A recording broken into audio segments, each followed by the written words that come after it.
Most people are very surprised at the impact this has on excess fat storage, especially around the belly area. Welcome to Rev Your Metabolism with Alicia Murphy.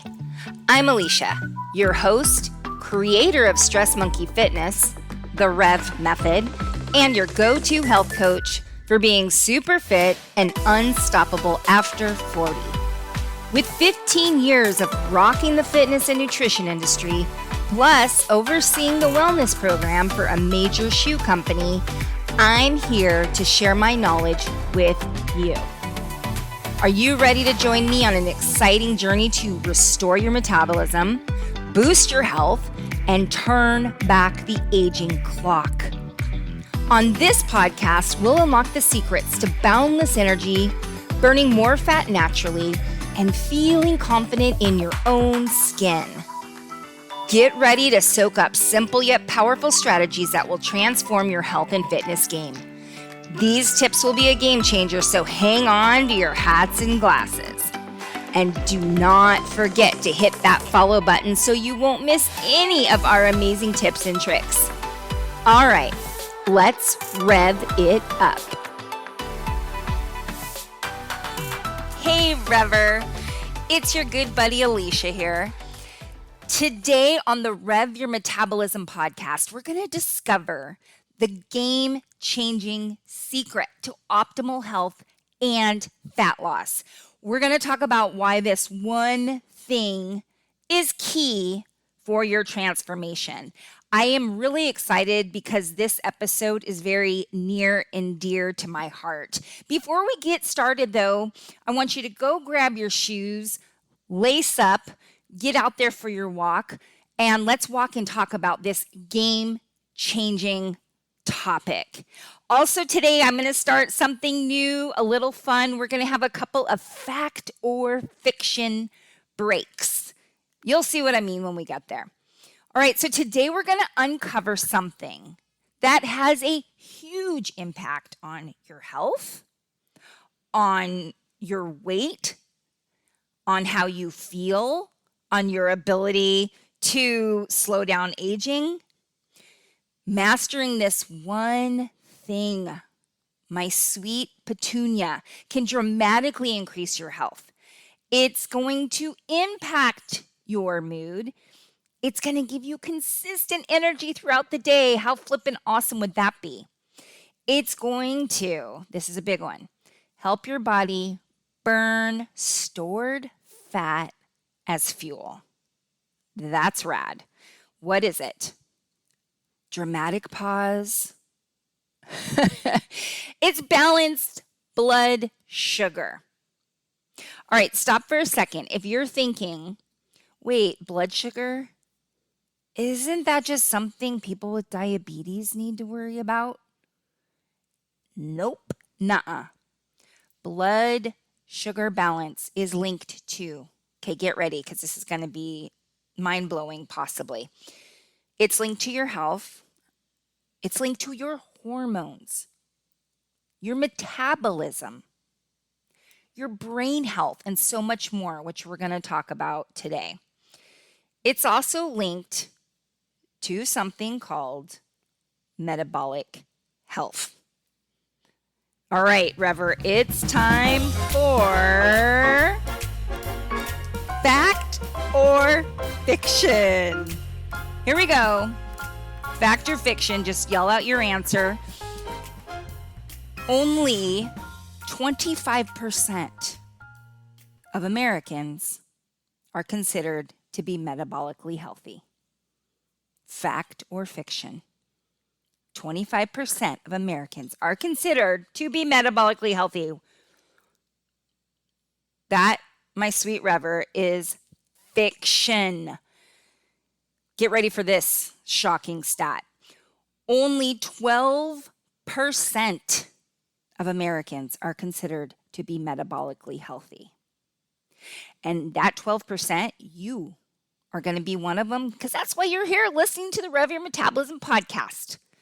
All right, let's dig in on this. But before we do a couple things I want to tell you. This is going to be a two-parter because this is a very big topic and it's very worth your time to understand this topic because I promise you this, if you can wrap your mind around this topic and be able to incorporate the strategies I'm going to give you into your lifestyle, it's literally going to change your health.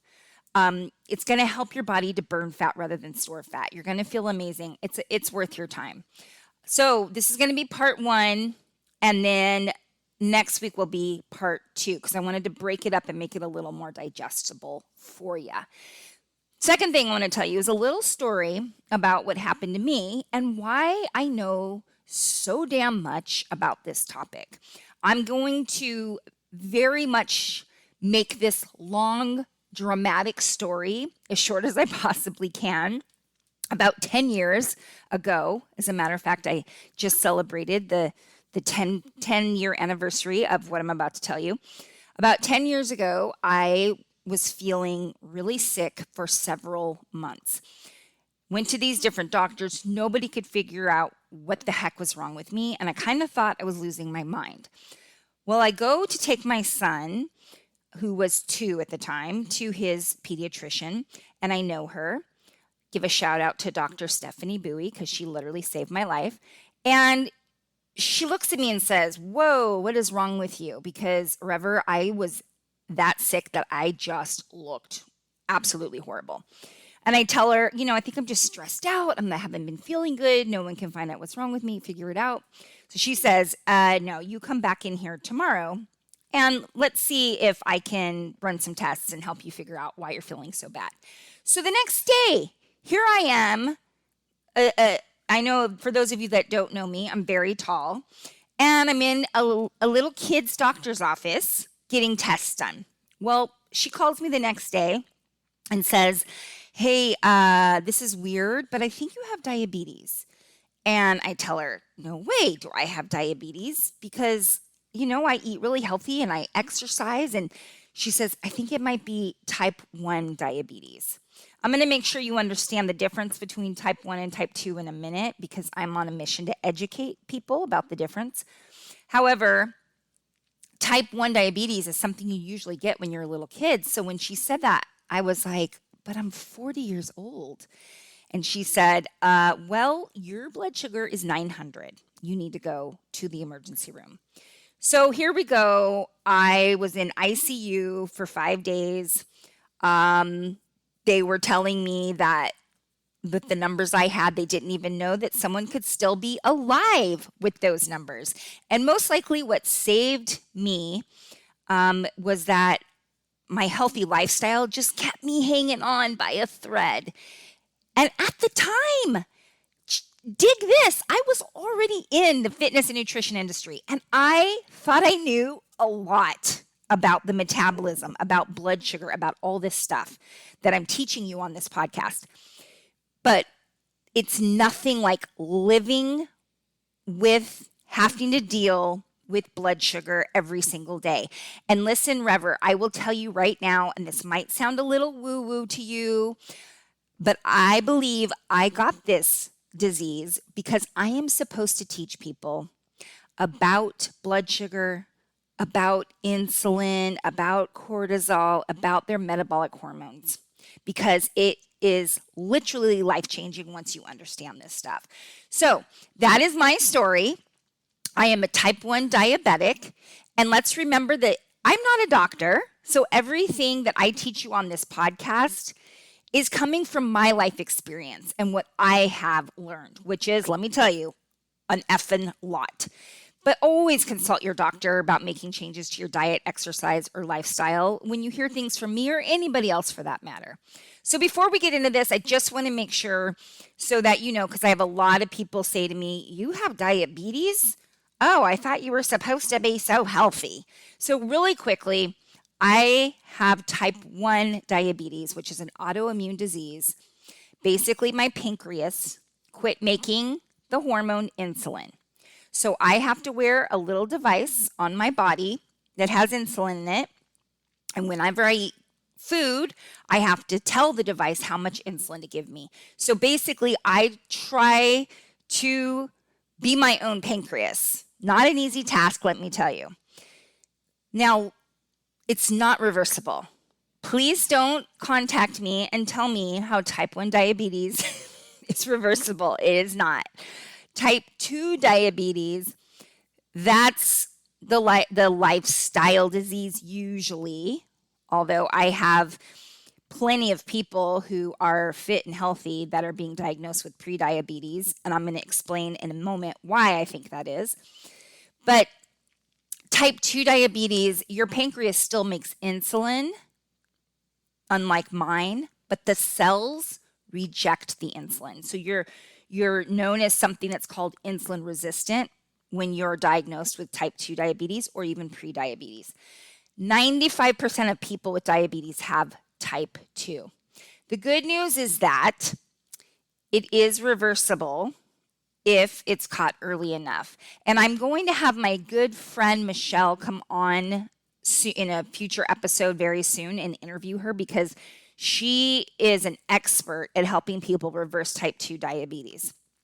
So pre-diabetes, and this is a big deal because 1 in 3 Americans are pre-diabetic, but 9 out of 10 don't know they're pre-diabetic. Did you hear what I just said? Don't trip if you're out walking right now. Listen to that again. 1 in 3 Americans are pre-diabetic, but 9 out of 10 don't know that they are pre-diabetic.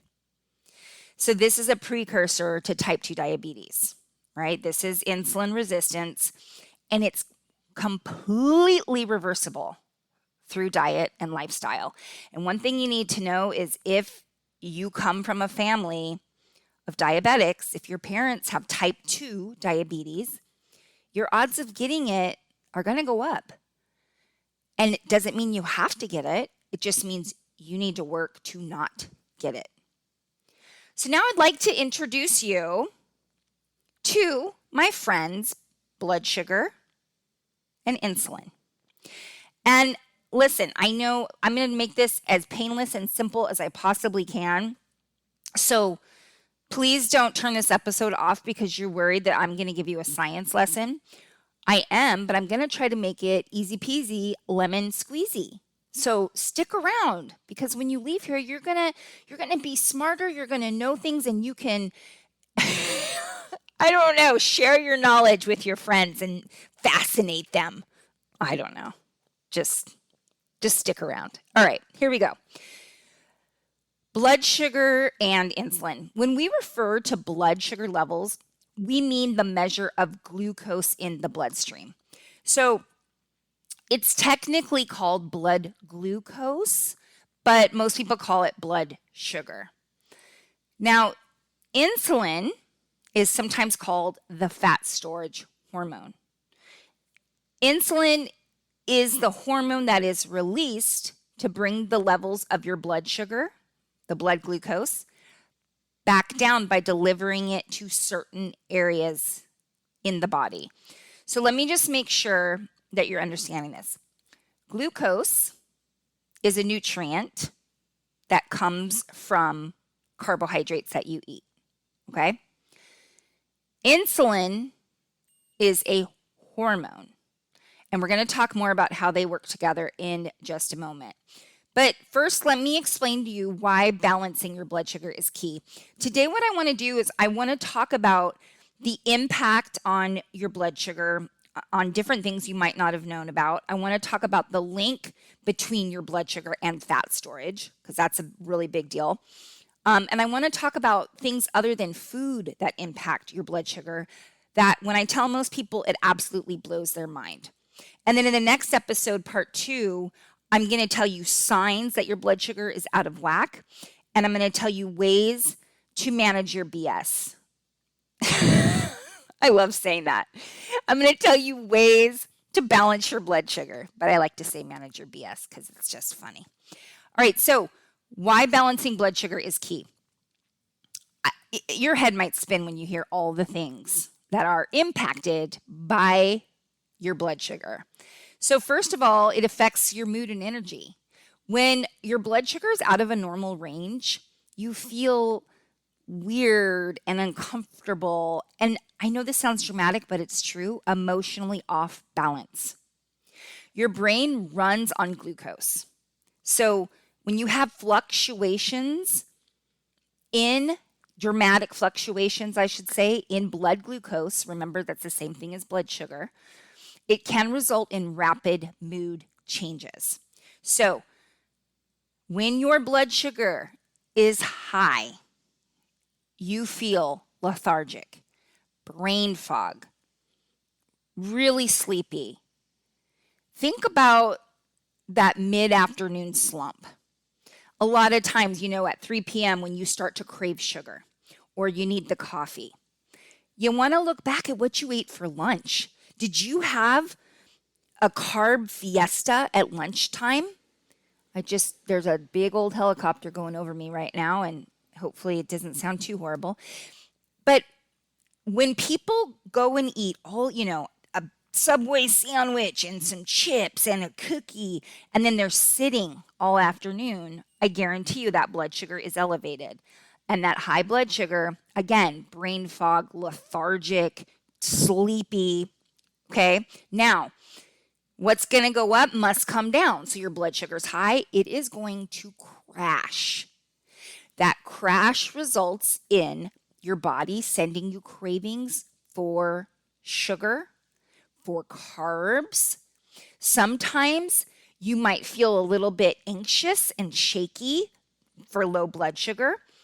And the term hangry that we all laugh about on the Snickers commercial, it is pretty funny. But it's real. Hangry is real. When your blood sugar's low, your body goes in a state of panic because it's like, holy shit, what is going on right now? Why are we in danger with this low blood sugar? So your body's going to send you cues. You need to eat, get some sugar, eat some carbs. Okay? So it can also zap you of energy when this happens. That roller coaster drains you. Blood sugar also impacts hunger and cravings. I just tapped on that because unregulated blood sugar causes your hormones associated with hunger and cravings to go all wonkadoo.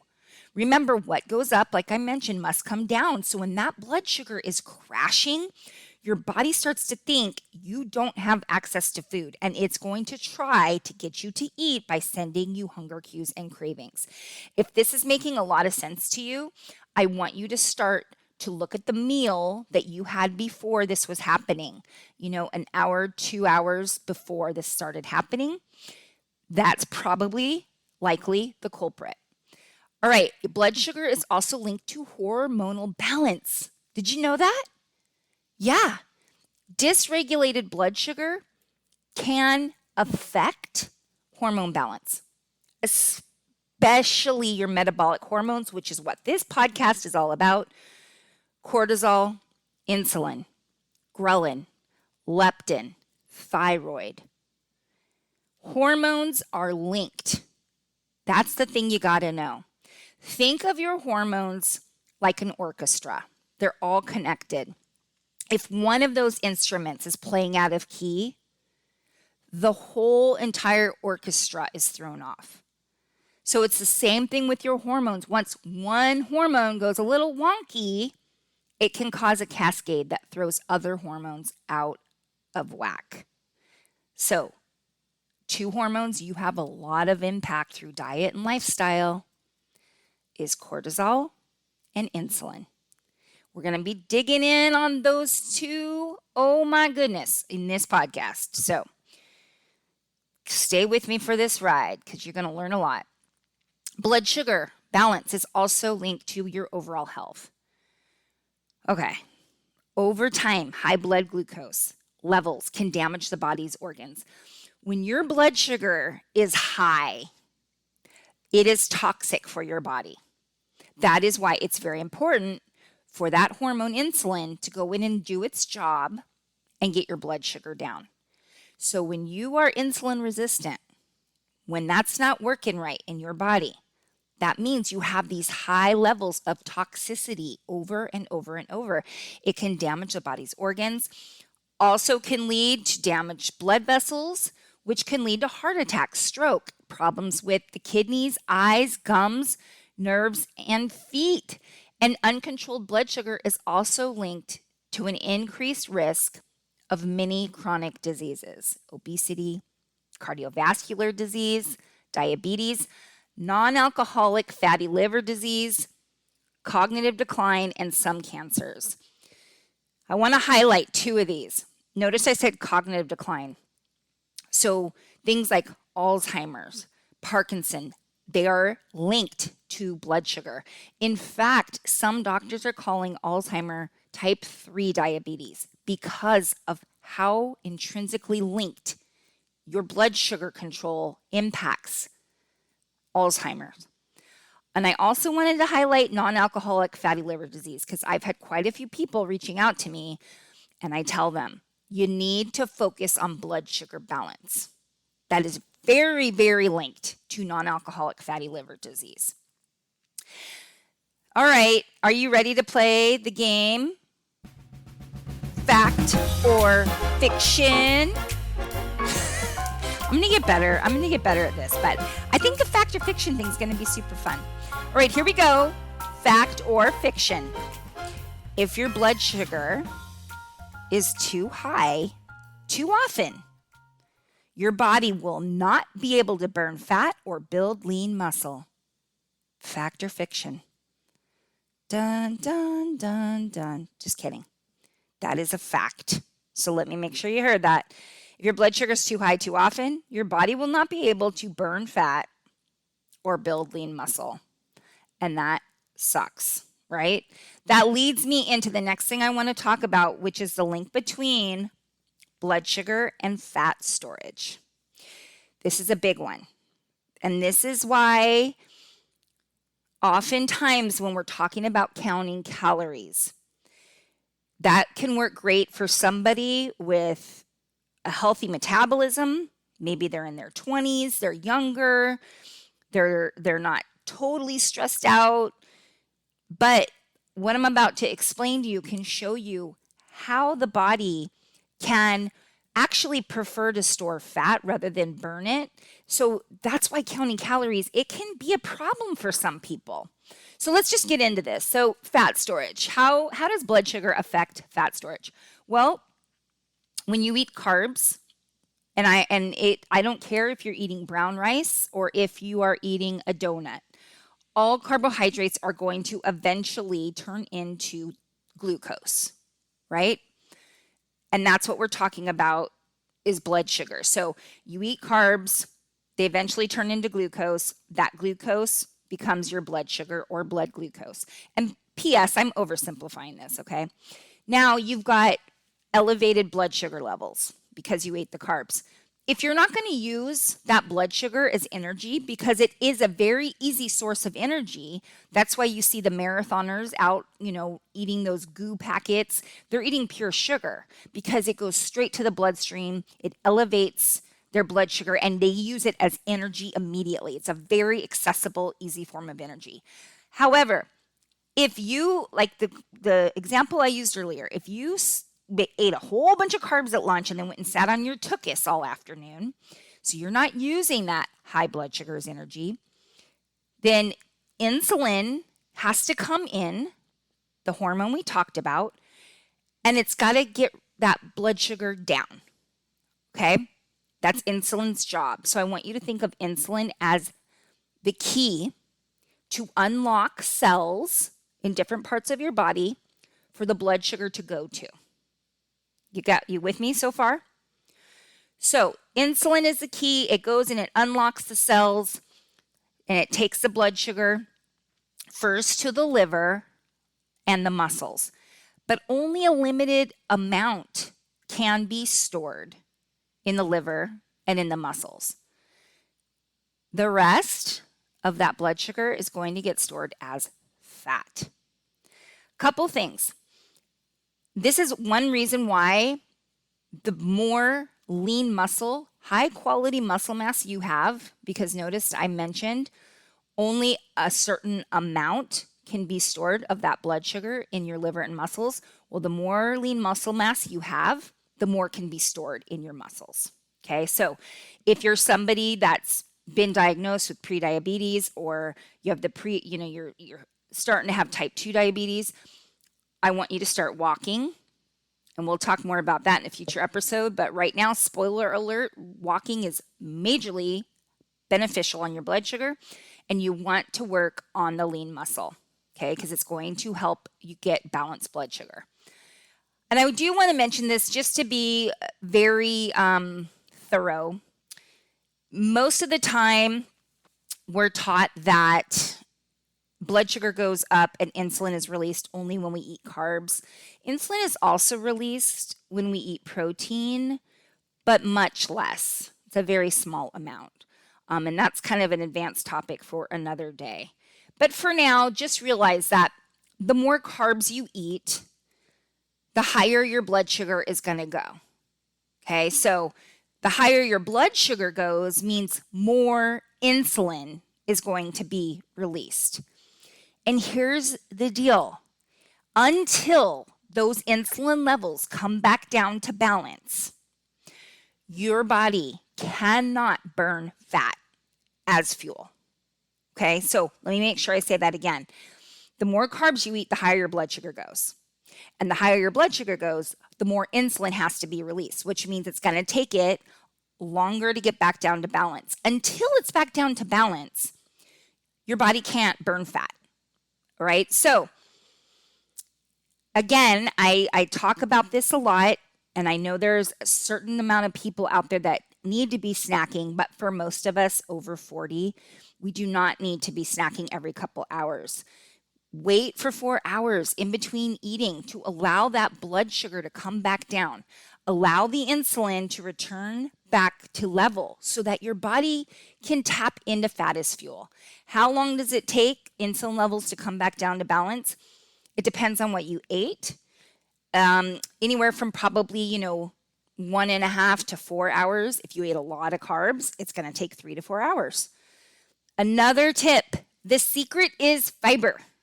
Fiber helps slow down the release of the sugar into the bloodstream. So that means less insulin will be released. So when I talk about all carbs turn in to glucose, which becomes your blood sugar, I want to make sure that I say this. The difference between eating something that has a lot of fiber and something that doesn't, and specifically carbohydrates I'm talking about, is that if you eat carbohydrates that have a good amount of fiber, it's going to release that sugar slower into the bloodstream, which means less insulin is going to get released. If you're eating something with little to no fiber, a carbohydrate that has little to no fiber, that blood sugar is going to jolt up. It's going to skyrocket quickly, which means more insulin is released. So that is the link between your blood sugar and helping your body to want to store fat, which is not a good thing, right? We want our body to tap into fat as fuel. All right. Now, let's quickly talk about the link between unregulated blood sugar and neurodegenerative disorders. So, unregulated blood sugar, as well as insulin resistance, can lead to metabolic dysfunction. Increasing evidence suggests a link between metabolic dysfunction and brain disorders. And I already mentioned this. There's such a strong link, in fact, that some now in the community are calling Alzheimer's type 3. And consistent high blood sugar is associated with cognitive decline. I will tell you right now, when my blood sugar is high, it's like I can't remember my words. I'll be talking and I'm like, what's that word? And my husband will say, car. I'm like, oh yeah, car. That was the word. I'm not kidding. So it's a really, really big deal for your mood, your energy, but also the way your brain functions. Let's talk quickly, and I'm about to wrap this up, but hang with me here a bit longer. Unregulated blood sugar and diabetes. Now, again, if you have not been diagnosed with prediabetes, type 2 diabetes, or you don't have someone in your family that you're, a parent, let's say, or a grandparent with type 2 diabetes, please don't skim over this because projections estimate that about half of America either has prediabetes or type 2. Half. So this is something you need to understand. Remember what we talked about what happens when we overeat carbs? Specifically refined starches and sugars. Carbs with little to no fiber. Too many overly processed and refined carbs on a regular basis, and again, that means with little to no fiber, causes our blood sugar to spike high on a regular basis. That means a lot of insulin is being released on a regular basis to get that blood sugar down. With this constant surge of insulin, our cells start to reject it. When the cells start to reject the insulin, that's called insulin resistance. This is the case in prediabetes, which can lead to type 2 diabetes. Again, prediabetes is reversible through diet and lifestyle. If you've been told you have a blood sugar issue, okay, if you've been told that your fasting blood sugar is too high or your A1C is too high, then you definitely have an insulin resistance issue. So what I would recommend is that you focus on becoming more insulin sensitive. Okay, so blood sugar issue, if you've been diagnosed with prediabetes, I want you to start to focus on becoming more insulin sensitive. And you're in the right place. You are in the right place if that's what you want to learn more of, which everybody should want to learn more about it. So there we go. All right. Yeah. I have this in my notes. Everyone should strive to be insulin sensitive. It's true. Everyone should strive to be insulin sensitive. And guess what? By you learning this stuff, you can help others learn it. People that you care about, right? Okay, last thing I want to talk about is the link between, and this is where a lot of people are like, holy crap. We're going to talk about the link between stress and blood sugar. Because guess what? It's not just food that impacts your blood sugar. Stress also impacts your blood sugar. That's right. So first of all, let's figure this out. What is stress? So think of an example. What's the first thing when I say, what does stress mean to you? What's the first example that you think of? Now, most people are probably going to think mental or emotional stress, right? Getting angry on the 405 and yelling at somebody, or, stressing over something at work or your kids or whatever. But here is actually what we need to define stress as. Anything the body views as a stressor. That could be dehydration. That could be a lack of sleep, a chronic pain, too much junk food. That's right, too much junk food actually stresses out your body. A lack of movement, illness, surgery.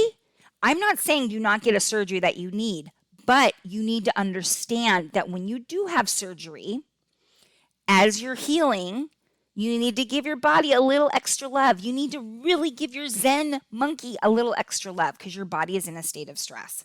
All right, so here we go. Let's explain the stress and blood sugar link, and then we're going to wrap it up. You have a stressor, mental or physical, right? Again, anything your body views as a stressor. The stress hormone cortisol gets released. Because of this, your body thinks there's a problem, right? Cortisol got released. Your body's like, uh-oh, maybe we're being attacked by a neighboring tribe. Maybe a big hungry tiger is chasing us. So your body wants to give you an immediate source of energy by raising your blood sugar. Remember, we talked about that. Blood sugar is a quick source of energy. So when that cortisol gets released, your body's like, pump out the blood sugar because we have a state of emergency. And your rad body shuts all other systems down so you can fight or run, right? Fight or flight. But you don't do either because you're sitting on the 405 having a little fit because somebody cut you off. So your body did all that, right? It gave you the blood sugar for energy to run from the lion or the tiger. And then it shut down all your other systems, your immune system, your reproductive system, your digestive system. It shut it all down. And it's like, all forces focus on getting the blood sugar up because we have this immediate emergency. But you're just sitting in your car with another 45 minutes in your commute. So you're not using that blood sugar as energy. So here we go. Insulin gets released to lower your blood sugar. And again, since you're not using it as energy, what happens? It goes and gets stored as fat.